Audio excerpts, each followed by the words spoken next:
mbokk internet ci SeneNews TV ñu nuyuwaat leen jaajëfal leen bu baax a baax ci confiance bi ak kóolute gi amat mbégte di leen présenté li nga xamante ni moo gën a fës ci yéenekaay yi L'As Quotidien nag la ñu koy daal di dooree mi nga xamante ni mi ngi fësal bu baax a baax xar kanamu Ndakaaru daal di titré après 3 jours d'enfer Dakar reprend vie yéenekaay bi di fàttali rek li nga xamante ni moo di yëngu-yëngu yi fi jot a jaar te nga xamante ni yàq na lu baree bari fii ci Ndakaaru yéenekaay bi ñu fàttali que ni xar kanamu Ndakaaru daal dinay soppeeku war ñu bari daal dinañuy jug ngir mën a reprendre seen ay activités ñu jóge fa dem ci beneen quotidien bi di le quotidien qui barre à sa une contre la 3e candidature de Macky Sall. Le F24 retourne dans la rue. Mimi Touré, le 3e mandat est la cause de tous ces problèmes. Aliou Sané veut noircir la VDN avec du monde. Le quotidien mi ñuy fàttali que ni plateforme boobee di F24 ma ngay woote yeneen i rassemblement ni ki le 9 ak le 10 juin bi nga xamante ni moom la ñu daal di dëgmal. waaye Aminata Touré ay kàddoom la ñuy seen ci xëtu yéenekaay bi muy fàttali président Macky Sall ne ko lii di coowal 3e mandat luy njàkk moom mooy njàkk ndax lépp loo xamante ni xew na ci réew mi coowal 3e mandat moo ko daal di indi Aliou Sané la muy xamle moo di Aliou Sané nañu daal di génn bu baax a baax ñuul kukk la bëgg a gis ci VDN bi ak ay nit nañu rassemblé wu juste pour dire non au 3e mandat bi nga xamante ni moom la ñu njort ni président Macky Sall daf koy yóotu. Sud Quotidien qui titre également en noir fermeture des écoles et universités sur fond de tensions politico-judiciaires menace sur l'année scolaire. Le ministère de l'Éducation donne des assurances, la COSYDEP sonne l'alerte. Sud Quotidien mi ñuy fàttali que ni jafe-jafe yi nga xamante ni Sénégal dund na ko tax na école yu bari daal di tëj seen i buntu ba nga xam ne ndaw ñi jàngeetuñu parents yi tamit seen xel dalul woon ñu bàyyi seen i doom ñu daal di jàngi ki nga xamante ni mooy jëwriñ ji ñu dénk wàllum njàng ak njàngale nee na xale yi nañu delluwaat ca l'école ya nañu daal di jàngi dañuy bëgg a sauver année scolaire bi ñu jógee fa dem ci la Dépêche Quotidien bi nga xamante ni mi ngi fësal nataalu président Macky Sall ak Ousmane Sonko daal di titré en rouge la société civile en sapeur pompier Macky et Sonko invités à un dialogue direct mu mel ni société civile bi saa si tembe moom la ñu tuddee sapeur pompier ndaxte moo daal di jug taxaw temb ngir mën a fay lakk gi am ci réewum Sénégal ma ngay woo président Macky Sall ak Ousmane Sonko ñu mën a daje waxtaan ngir jàmmi réew mi ak jàmmi askan wi ju jóge fa dem ci beneen quotidien Le Regard bi nga xamante ni mi ngi ne après des jours de violentes manifestations la gueule de bois du lendemain des casses Auchan la ñu daal di fësal ñoom ci seenu xët bu njëkk la ñu ci fàttali mooy la timide reprise des activités et le calme précaire Dakar toujours sous le choc des violentes émeutes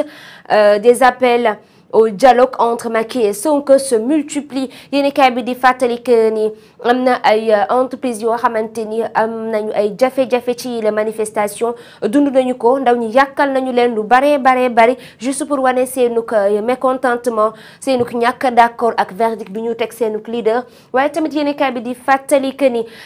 li nga xamante ni moo di ay dialogue ay waxtaan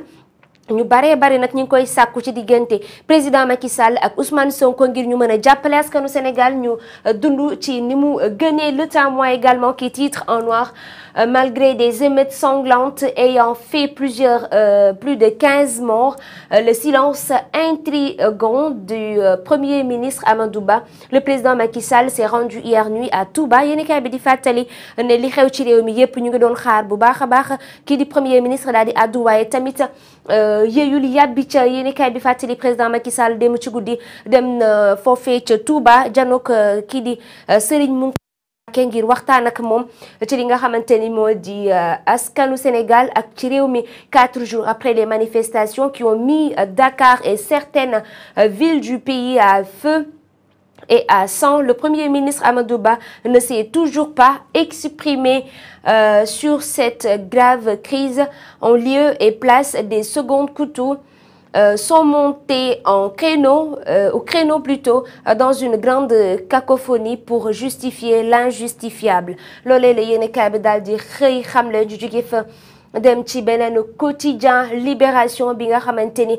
mi ngi titré et qui s'intéresse de tout à fait autre chose. Fin de cavale pour le maître coranique de Touba et présumé violeur en série. Khadim Mbacké, 34 victimes mineures déjà identifiées. mu mel ni waa ji nga xamante ni moom la ñu ne woon moo sàkku ndongo yi mu doon jàngal foofee ca Touba lim ba tolloon ci ñaar fukk ak juróom-ñaar fi mu nekk ni nag dafa daal di yokku ba ci fanweer ak ñeent la daal di sàkku te ñoom ñëpp ay mineur la ñu mu mel ni nag daal dinañu koy arrêté dafa daal di raxoon ci li nga xamante ni moo di ful bi manifestation yi ngir mën a duggaat Touba gannaaw ba mu dawee woon ca booru Mali ci lañ ko daal di teg loxo nag daal di koy làbbali sax la ñu mën a wax balaa ñu koy jox police mu mel ni moom jot nañu ko teg loxo saa si tembe ju jóge fa dem ci beneen quotidien bi di l'Indépendant bi nga xamante ni mi ngi affiché nataalu Karim Meïssa Wade ak fësal li nga xamante ni moom la daal di xam ci réewum Sénégal guérilla urbaine et situation tendue au Sénégal. Karim Wade lance un message de paix ki nga xamante ni moo di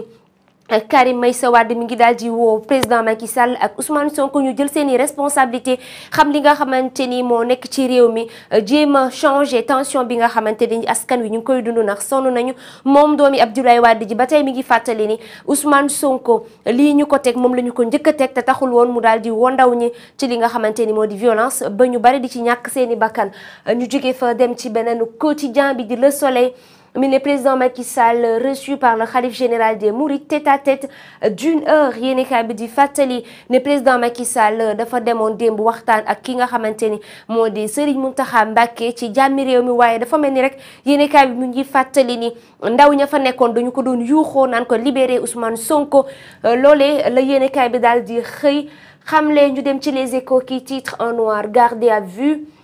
et poursuivi pour de lourdes infractions. Cheikh Bara Ndiaye et Birame Diagne risque gros yéenekaay bi di fàttali que ni ñi nga xamante ni ñoo di Cheikh Bara Ndiaye ak Birame Diagne li leen mën a xaar foofee ca yoon bari na lool gannaaw ba ñu leen tegee loxo li leen ci mën a fekk bari na bu yeboo ñu daal di artu balaa ñuy arte. Manifestation avec son lot de morts et de blessés. Pression énorme sur l'État du Sénégal yéenekaay bi di fàttali rek ni pression daal moo daal di dal ci état bu Sénégal. Président Macky Sall mi ngi ci guddi gu bët setagul yéenekaay bi di fàttali rek ñi nga xamante ni ñoo di waa F24 ña ngay woote ñaari rassemblement ci aljuma gu ñu dëgmal ak samedi bi ñu daal di fay jugee. dem ci Le Peuple bi nga xamante ni mi ngi ne président Macky Sall s'est rendu à Touba ba tey ci loolee la daal di addu. Le chef de l'État a été reçu par Serigne Mountakha. Dakar a repris ses activités économiques. Le TER a roulé. Karim Wade, nous ne laisserons pas notre République s'effondrer dans des division loolee la daal di artificielle loolee la daal di fësal moom Karim Meïssa Wade nee na dootuñu bàyyi benn yoon li nga xamante ni moo di république bu Sénégal di nax say wala sax muy daal di say ci li nga xamante ni moo di ay xaajaloo yoo xamante ni dara mbubbu ko. ñu jógee fa dem ci enquête bi nga xamante ni ñu ngi fësal nataalu takk der yi nga xamante ni ñoo nekkoon ci manifestation et forces de défense et de sécurité ces héros oubliés. yéenekaay bi di fàttali que ni ñi nga xamante ni ñoo ñu war a aar dañu leen a fàtte ñi nga xamante ni ñoom la ñu dénk suñu kaaraange ay jàmbaar lañu waaye tamit nañu bàyyi xel que ni ci ndaw ñi ñuy tiire ci ndaw ñi nga xamante ni ci la ñuy jàmmaarloo ak ñoom seen i frère lañu seen ay sœur lañu ñu jóge fa. dem ci beneen quotidien bi di lii quotidien mi nga xamante ni mi ngi fësal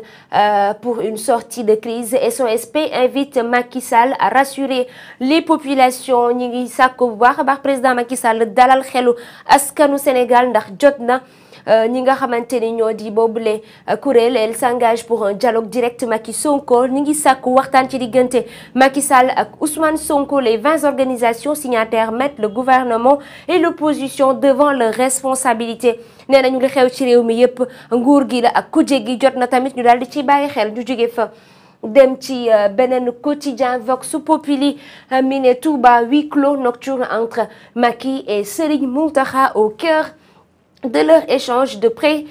d'une heure la situation politique tendue mu mel ni lu toll ci benn waxtu lépp lañ doon waxtaanee du lenn lu dul situation tendue bi nekk ci réewum Sénégal ak yëngu-yëngu yi loolee la ñu daan waxtaanee à la sortie du domicile du khalife. Le cortège présidentiel raccompagné au cri Sonko Sonko par une poignée d'individus mu mel ni ci cortège du président Macky Sall la leen gunge du lenn lu dul ay ndaw yu doon yuuxu Ousmane Sonko ñu jóge fa dem ci beneen quotidien Bés Bi Le Jour mi titré également Macky reçu par Serigne Mountakha après des violentes manifestations Touba maître du feu yéenekaay bi di xamle ni waa Touba dëkk bu sell boobee moo daal di Touba maître du jeu li nga xamante ni rek moo xew ci réew mi ñoom ñoo ko mën a dalal fi mu nekk nii loolee la yéenekaay bi daal di xëy xamle espoir de sortie de crise les hommes de l'ombre à l'origine de l'audience Mountakha Kane homme d'affaires proche du khalife Imam Dramé bras droit de Sonko de Serigne Mbacké Ndiaye proche de Macky Sall mu mel ni ñi nga xamante ni rek ñoo wër kilifa yi war nañoo daje ngir amal yeneen i waxtaan ngir mën a sauver suñu réew ñu jóge fa dem ci réew mi quotidien mi ne troisième mandat libération des détenus respect des droits de Sonko deux grandes mobilisations annoncées le 9 et le 10 juin vers un week-end lourd de danger des Dakarois dans le désarroi loolee la yéenekaay bi xamle la Ligue des imams 20 mouvements de la société civile lancent un appel au dialogue. Le F24 et Yewwi Askan Wi accueillent Macky loolee la yéenekaay bi daal di xëy xamle jàmm daal la ñu woote ci réew mi ñoom ñëpp waaye ñaari manifestation yi nga xamante ni ñu ngi koy woote jàpp nañu ne c'est pacifique et puis ñoom pacifiquement la ñuy marche ngir mën a wax ne d'accorduñ ci ñetteel bi mandat wax ne nañu libérer les détenus politiques waaye F24 nee nañu respecter ak yelleefu kii di Ousmane Sonko ñu jóge fa